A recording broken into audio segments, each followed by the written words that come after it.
Kalau bupati dan gubernur tidak bisa saya perintah, Dandim, Danrem, saya perintahkan kau.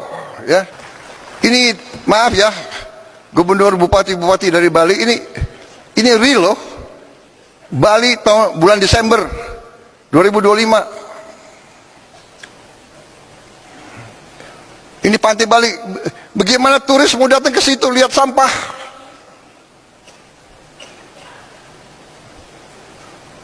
Gubernur, bupati, SMA, SMP, SD di bawah kendali saudara.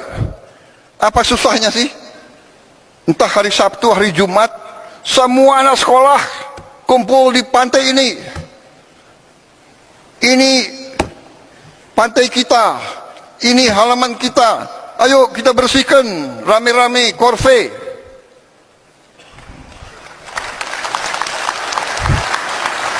Apa salahnya kalau bupati dan gubernur tidak bisa saya perintah? Dandim, Danrem, saya perintahkan kau. Ya, gerakan anak buahmu, korve, tiap hari atau tiap berapa hari, korve, korve, korve. Kepolisian, gerakan korve, korve, korve.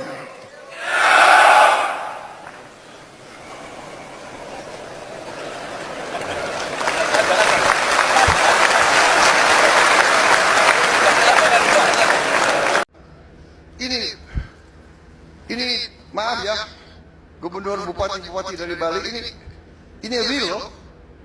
Bali tahun bulan Desember 2025. Ini pantai Bali.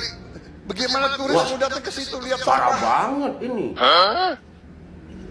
Ini siapa sih bupati sama gubernurnya? Coba spill dikit dong, siapa sih? Ini parah nih. Oh, ternyata ini pantesan. Tenang. Ternyata dari si merah.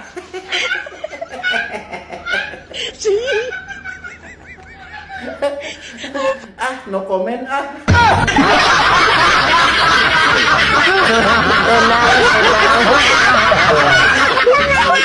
Bayangin, Bali dapat 107 rupiah triliun devisa pariwisata tahun 2024. Tapi sampahnya masih numpuk kayak gunung kado, bekas ulang tahun 1 juta orang. Coba hitung-hitungan nakal. Kalau dari 107 triliun itu 30% saja dipakai buat RDF, alias mesin pengolah sampah. Jadi bahan bakar, ada dana sekitar 32 triliun rupiah. Dengan biaya 100 miliar per unit, Bali bisa bikin lebih dari 300 titik RDF. Tiap kabupaten, tiap kecamatan, bahkan mungkin tiap desa bisa punya sampah beres. Turis pun gak lagi ketemu plastik nyangkut di pantai. Tapi lucunya, korupsi di negeri ini bisa tembus 300 triliun rupiah. Enteng banget kayak jajan bakso tusuk. Lah, kok buat bangun fasilitas RDF yang cuma secuil dari angka itu, malah pura-pura nggak ada duit. Jadi masalahnya jelas. Bukan uang, tapi kemauan pejabat. Sekarang kita ingat ucapan Gubernur Bali, IWN Coaster sampah dibuat sendiri, makanya diolah sendiri. Ya, kalau orang tinggal di rumah mewah dengan halaman luas sih, bisa. Tapi gimana dengan anak kos di Denpasar? Mana mungkin mereka bikin kompos di kamar ukuran 3 kali 3 meter? Gimana dengan acara hajatan besar atau festival? Sampah langsung banjir. Gak mungkin tiap orang bisa urus sendiri. Inilah kenapa ada Undang-Undang Nomor 18 Tahun 2008 tentang pengelolaan sampah. Di situ jelas tertulis, pengelolaan sampah itu tanggung jawab bersama dan pemerintah wajib menyediakan fasilitas pengolahan sampah. Jadi, RDF bukan sekadar pilihan, tapi kewajiban. Kalau pemerintah nggak hadir, berarti jelas-jelas melanggar amanat undang-undang. Jadi, mari kita jujur. Dengan 107 triliun rupiah devisa pariwisata, Bali punya modal luar biasa. Kalau RDF saja masih dianggap beban, jangan salahkan rakyat. Kalau bilang, pejabat kita lebih jago bikin pidato daripada bikin solusi. Surga dunia jangan sampai berubah jadi pulau sampah. Solusi terakhirnya tetap warga. Selesaikan sendiri. Sampah dibikin sendiri, selesaikan sendiri. Jangan sampah bikin sendiri, orang lain suruh ngurus. Kamu juga kalau punya sampah, bikin sampah suruh orang lain ngurus. Mau ke rumah orang lain, mau. Saya punya sampah, saya ke rumah mau. Nah, udah gitu. Harus selesai di tempatmu sendiri. Rame itu, Presiden Prabowo nyentil gubernur dan bupati-bupati Bali di saat Rakornas yang digelar di Sentul. Dimana nih sebenarnya Presiden Prabowo menyampaikan hal itu karena beliau baru pulang dari kunjungan luar negeri di Korea, dan dia ditegur sama orang-orang di Korea sana. Bali itu kotor banget, kayak nggak cocok jadi destinasi wisata gitu ya. Kurang lebihnya yang disampaikan sama orang-orang di Korea itu begitu. Dan dengan itu Presiden Prabowo nyentil, negur secara keras nih kepada pemerintah provinsi dan pemerintah kabupaten kota di Bali. Gimana sih lu bisa nggak sih mengurusin masalah sampah? Karena sebenarnya menurut undang-undang ya memang tanggung jawabnya si Pemda dan Pemprov karena masalah sampah. Dan kalau memang lu nggak bisa, ajak deh anak-anak, nyadarkan anak-anak kita untuk bisa juga merawat lingkungan, peduli lingkungan. Kalau lu masih nggak sanggup, lu perbantukan TNI dan Polri sampai ditantang kalah kayak gitu. Malu sih gue kalau jadi gubernur Bali yang hadir di rapat itu juga. Tapi ini ya, namanya gubernur Bali kita memang luar biasa. Ketika disampaikan seperti itu dan dia ditanya sama wartawan, dia merespon bahwa dia dengan sentilan daripada Presiden Prabowo ini akan buat satgas sampah. Dan dia mengatakan apa yang disampaikan oleh Presiden Prabowo, masalah ngajak anak-anak sekolah nantinya akan dilakukan. Dan satu lagi yang luar biasa oleh Pak Yan kita, di mana dia ngomong masalah sampah-sampah yang ada di pantai, di Kuta terutama, itu kiriman dari daerah lain. Hey Pak Yan, masalah sampah di Bali itu bukan cuman masalah sampah di pantai Kuta, tapi di tengah kota, di sungai-sungai kita. Banyak banget Pak Yan. Kenapa? Karena tata kelola ruang kotanya buruk. Karena manajemen pengelolaan sampahnya buruk. Kita, masyarakat Bali, udah teriak-teriak bahkan sebelum daripada bencana banjir. Tapi apa? Apa yang kita sampaikan, kritik kita, nggak pernah nyampe satupun sama Pak Yan. Dan ya, ketika sudah terjadi seperti itu, manajemen pengelolaan sampah nggak jelas, yang ada TPA terbesar mau ditutup tanpa memberikan solusi kepada masyarakat Bali bagaimana nantinya bisa mengelola sampah-sampahnya mereka. Ngomongnya malah sampah buat sendiri, urus sendiri. Kalau kayak gini termasuk kiriman sampah dari daerah lain nggak? Pak Yan, kita masyarakat Bali mas sebenarnya kagak peduli mau yang menang siapa. Kalau selama masyarakat Bali itu masih sejahtera, nggak ada masalah, oke-oke aja. Tapi nih ya, 5 tahun di periode sebelumnya, bukan kemajuan yang kita rasain, tapi kemunduran. Jadi wajar kalau misalnya kita kritik terus Pak Yan, dan akhirnya Presiden yang sekarang cukup tegas nyentil Pak Yan. Ya, bukannya mengelak, tapi harusnya introspeksi dan membenahi apa yang perlu dibenahi. Ini yang namanya kritik, belajar kritik, sesuai masalah kebijakan mana yang tidak dikerjakan dengan baik, dan dibuat dengan tidak hati-hati. Jawa Barat, mana Gubernur Jawa Barat? Pak, ini di Hambalang desanya bagus sekali Pak. Sudah ada bangunan Pak, tinggal branding Pak. Waduh, ini susah nyontohnya ini Pak. Silakan Pak Gubernur, silakan Pak Gubernur. Baik Pak Presiden, kami laporkan bahwa di Jawa Barat itu desa kelurahan ada 5.957. Ini juga bahan koreksi ke depan. Penduduknya 54 juta, tapi jumlah desa kelurahannya lebih kecil dibanding dengan Jawa Tengah dan Jawa Timur. Dan semuanya sudah ada koperasinya, dan seluruh pembiayaannya sudah lunas Pak, bekerja sama-sama provinsi, kabupaten, kota, dan desa. Kemudian di desa Hambalang ini, paling utama tadi saya mendapat respon dari masyarakat. Yang pertama adalah ada kepastian harga LPG, yang kedua ada kepastian harga pupuk, ketiga ada kepastian harga minyak goreng, beras, dan berbagai kebutuhan pokok lainnya, serta akses untuk mendapat layanan kesehatan, dokter umum di klinik, mudah-mudahan ke depan bisa ada dokter spesialis, itu relatif sudah tersedia dengan baik. Dan kemudian saya juga ucapkan terima kasih namanya KDMP Pak, karena KDM itu di Jawa Barat sudah populer Pak. Koperasi Desa Merah Putih, cuma sekarang ditambah P Pak, jadi lengkap. Asalnya KDM Kang Deddy Mulyadi tambah P jadi tambah Pak Prabowo Pak.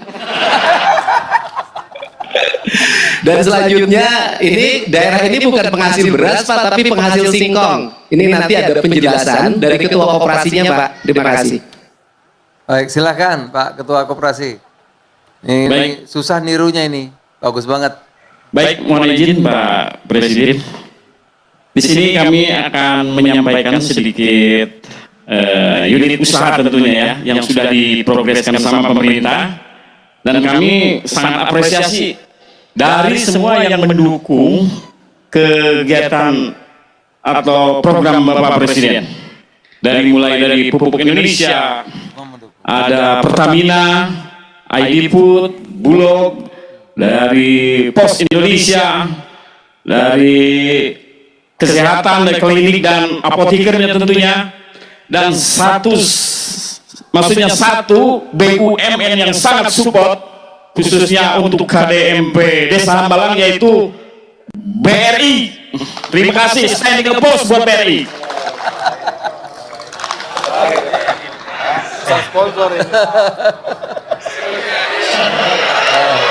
Semua unit usaha yang sudah diprogreskan sama pemerintah, alhamdulillah sudah bisa berjalan, Pak. Nah, justru yang kami mau angkat ke depannya hasil taninya dengan komoditas pertanian, yaitu ubi kayu atau singkong, Pak. Dan alhamdulillah sekarang pun kita kedatangan tamu ya di belakang dari Jepang, Pak. Ya, yang akan membantu memasarkan hasil dari komoditas pertanian kami. Ya, dan nextnya diolah sendiri, Pak, sama koperasi. Baik Pak, terima kasih banyak. Bapak Presiden, silakan Pak. Terima kasih, Kang Dedi. Ini Gubernur, saya lihat ada hadir Bupati, ya. Ketua DPRD. Oh, Ketua apal Bapak. Kayaknya saya kenal itu.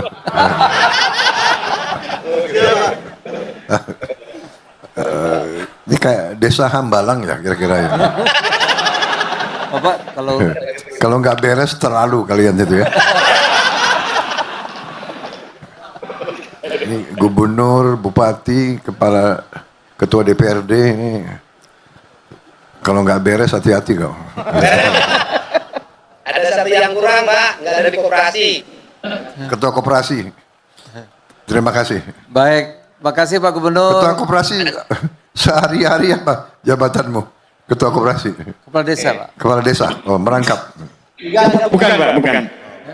Kegiatan keseharian saya pengusaha kayu, Pak. Dialokasikan untuk pembuatan palet, Pak. Oh, bagus. Ya makanya saya ngeri ini dekat Pak KDM, Pak. Takut dicabut izinnya, Pak. Pak Presiden cuma satu yang tidak didapatkan di koperasi, rupanya tadi saya cek, Pak. Itu cari jodoh susah di koperasi, Pak. Awas kau. Itu pengusaha kayu yang benar ya. Izin-izinnya benar ya. Baik, terima kasih. Baik. Bapak, apa boleh satu lagi, Bapak? Silakan. Terakhir Sumut ya, nanti siap-siap. Silakan. Selamat siang Pak Presiden yang saya hormati dan banggakan. Kami dari Provinsi Maluku Utara izin melaporkan saya di sini di Kabupaten Halmahera Tengah hadir bersama Pak Bupati Halmahera Tengah, perwakilan dari Kemenko Pangan, dan di samping kanan saya ada Ketua Koperasi Desa Wairoro, hadir juga Satgas Kopdas Merah Putih Provinsi dan Kabupaten Kota. Izin melaporkan Pak Presiden total koperasi desa yang sudah melakukan musdas dan sudah terbentuk dan sudah lengkap badan hukumnya sebanyak 1.185. Dan itu adalah 100% dari seluruh desa yang ada di Maluku Utara.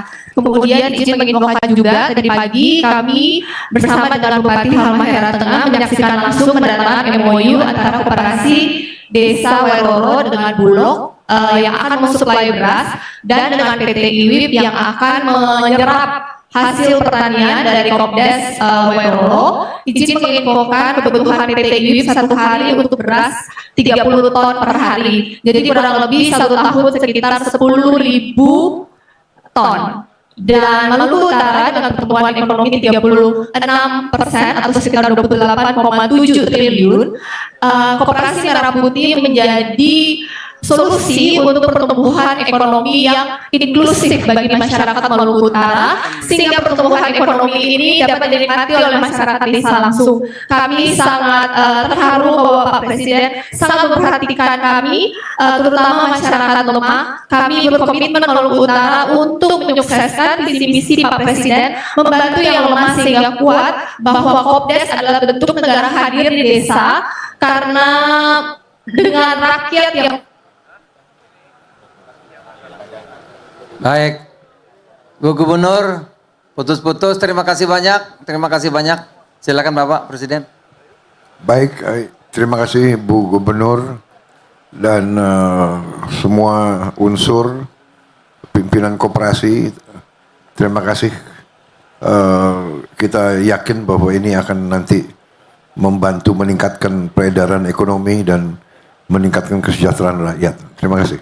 Kepala daerah yang hadir di sini, Gubernur Banten Saudara Andra Soni, Gubernur Maluku Utara Saudari Shirley Chowanda Laos. Saya kira bintang film tadi. Maluku Utara.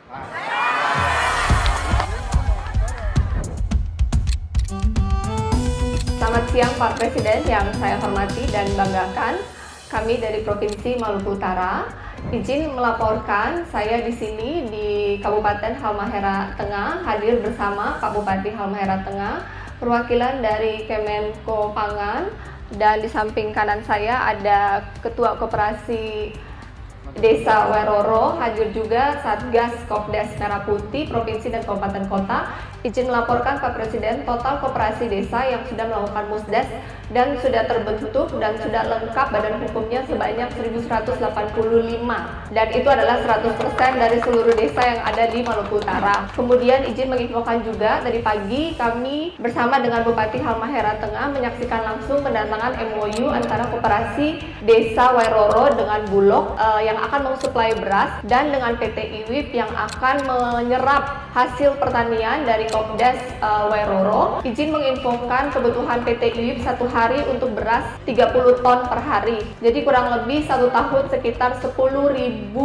ton. Dan Maluku Utara dengan pertumbuhan ekonomi 36% atau sekitar 28,7 triliun. Koperasi Merah Putih menjadi solusi untuk pertumbuhan ekonomi yang inklusif bagi masyarakat Maluku Utara, sehingga pertumbuhan ekonomi ini dapat dinikmati oleh masyarakat desa langsung.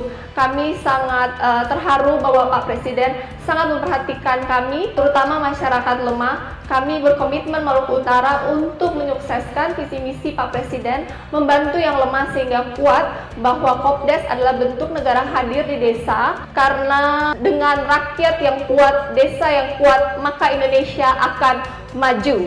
Terima kasih Bu Gubernur dan semua unsur pimpinan koperasi. Terima kasih. Kita yakin bahwa ini akan nanti membantu meningkatkan peredaran ekonomi dan meningkatkan kesejahteraan rakyat. Terima kasih.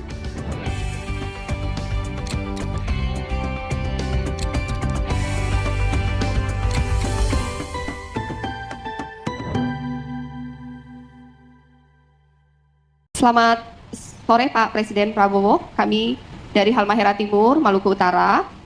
Kami pemerintah Provinsi Maluku Utara siap mendukung penuh kelancaran hilirisasi ekosistem baterai untuk kendaraan listrik ini. Seperti tadi kata Pak Presiden bahwa pemanfaatan sumber daya alam hilirisasi ini tujuannya untuk meningkatkan kesejahteraan masyarakat Indonesia. Dalam hal ini saya mewakili masyarakat Maluku Utara. Mudah-mudahan dengan pertumbuhan ekonomi tertinggi di Indonesia kuartal 1 ini, begitu juga dengan percepatan pembangunan di Maluku Utara, terutama jalan dan jembatan, irigasi, pertanian, dan perikanan kami pun bisa bertumbuh hilirisasi dan di bidang pertambangan. Dan kami bisa menjadi kota yang mandiri sebagaimana ibu kota seharusnya. Terima kasih Pak Presiden. Kami dari Maluku Utara mengucapkan terima kasih. Wassalamualaikum warahmatullahi wabarakatuh. Itu Ibu Gubernur, terima kasih atas semangat Ibu Gubernur dan semua jajarannya. Dan selamat bahwa Maluku Utara sekarang provinsi yang pertumbuhannya paling tinggi di seluruh Indonesia.